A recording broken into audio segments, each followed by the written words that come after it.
So the debate has been raging after Anderson obliterated it for England in the 6th position. Should he now be playing in the 6th for Forest? I'm going to tell you if he should or shouldn't. Welcome to your Forest News.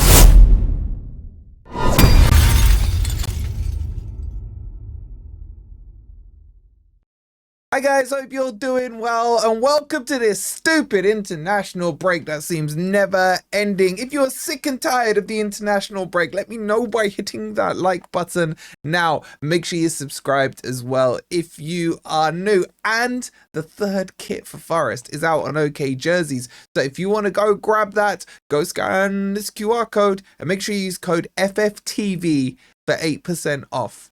Already a cheap thing at £15. So links in the in the comments as well. So click on that link, make sure you use the code.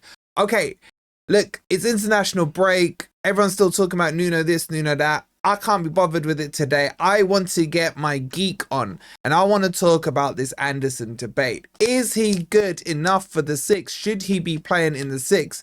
Get your comments in now. And then once I've shown you some stats, get your comments in again if you think he should or shouldn't.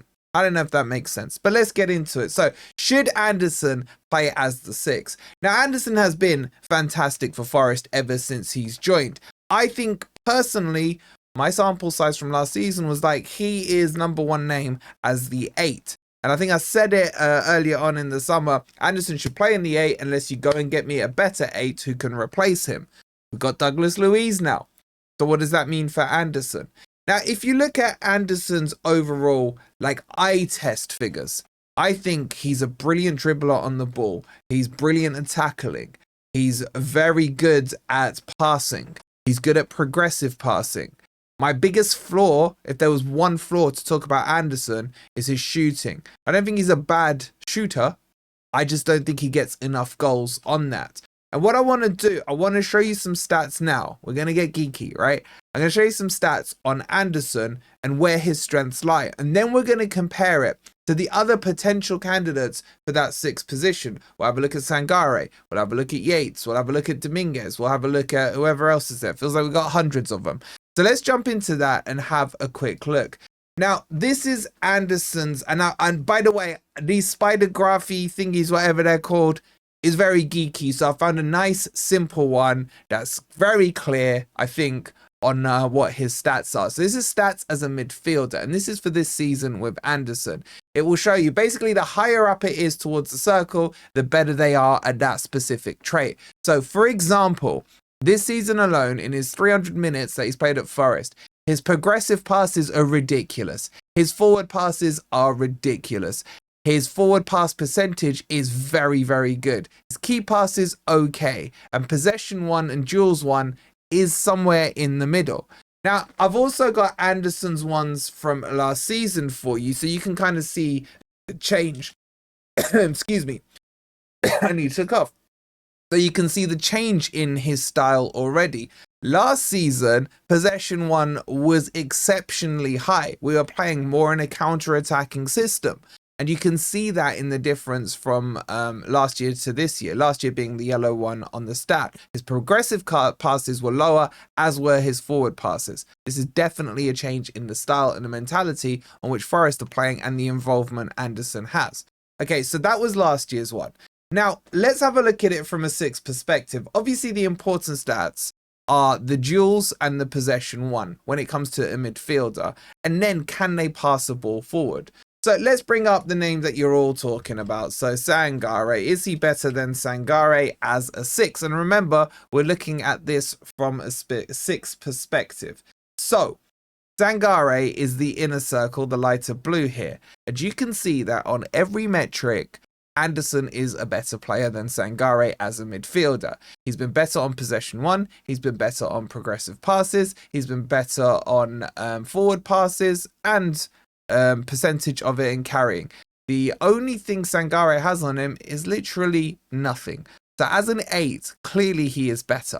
But if we have a further look and look at someone like Ryan Yates, now these stats will be from last season for Yates.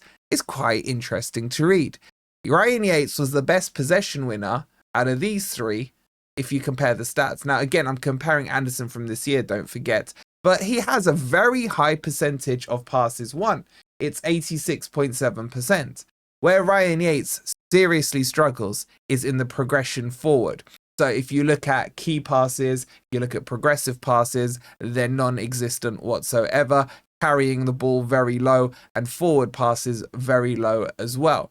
So on this metric, you would say Ryan Yates is probably a better suited 6 with some metrics than the likes of Sangare and the likes of Anderson. But let's add a couple more names into this.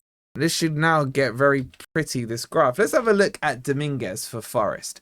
And this is mind-boggling when you look at Dominguez. Huge percentage on duels won. Really good on possession won stats as well. Really good at forward passing. Okay on forward passing percentage. Okay on forward passes in general. Terrible on ball carrying. And okay on progressive passes and key passes. But the outliner there, by a country mile, based on the stats, is that Dominguez, when it comes to duels and possession won, is actually a very good 6 and an all-round very good midfielder, which we already know, of course. Now, is it a bit mute the point because Dominguez is currently injured? Yeah, but he should be back quite soon. And that just adds another option and element into it. The stats for me, if I'm looking at stats, let's kind of summarize this. So that was the kind of graphs and stats and all the geek stuff. But the stats for me do not strengthen the case for Anderson playing as a 6. Anderson's all-round stat game is for a complete 8, apart from the scoring. Now, does this mean he can't play as the 6? Of course not. He can easily do it. We saw it for England. Okay, it was against Andorra. And I think Anderson has the most ball winning actions already in the Premier League this season. I think I saw a stat with there somewhere. So he can definitely do it. But do you lose out on his other traits if you start to play him deeper in front of the 6? I'm not against this, but the stats are interesting, and the stats favour Dominguez as the 6, which is absolutely fascinating for me. So what does this mean?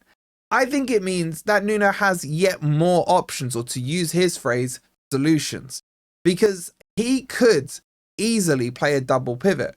You could go for a combo of Douglas Luiz, who we haven't even looked at, by the way, and Anderson as a double pivot 6'8". You could also go for Dominguez and Anderson to play in that 6 and 8 role as well. The one you say wouldn't work with Dominguez would be Sangare. Although Sangare's outlining figures show that he's better at progressing the ball. So maybe Sangare could be pushed into an 8 position, slightly more advanced. The stats would say that. I would disagree. I think he is better served kind of being the anchor point when it comes to the midfield. But what I like about all these stats, it shows we got a lot of options and a lot of solutions, as Nuno would say, to what he can do. But based on those stats I've just shown you, would you now play Anderson as a 6? Or do you think we lose out on his other qualities as an 8? Let me know your thoughts in the comments down below. And guys, the international break is nearly done. We'll be back to talking about Forest versus Arsenal. We've got some huge build-up streams and everything coming your way, so make sure you tune in for that. Make sure you go and check out OK Jersey and use code FFTV for a further 8% off. And we'll see you on the next video. Hit that like button. Come on, you Reds.